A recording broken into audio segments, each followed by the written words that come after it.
Here's how to find your TurboTax account if you forgot your email that you used, maybe you changed phone numbers, or you don't know the user ID. There's a link in the description that will take you to the sign-in page. It's actually an affiliate link. You'll get 20% off of TurboTax if you use it and help support this channel. But you don't have to.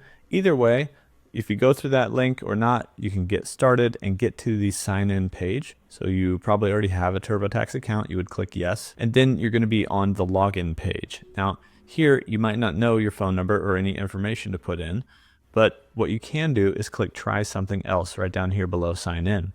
So when you click try something else, it's going to allow you to enter in your last name, date of birth, social security number, and your zip code to help you get access to your account.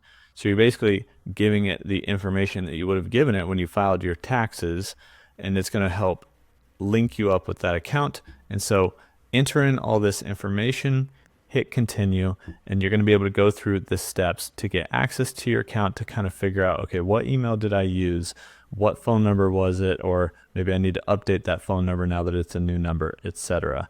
And so that'll be how you can find your TurboTax account and get access to it and continue filing your taxes on TurboTax.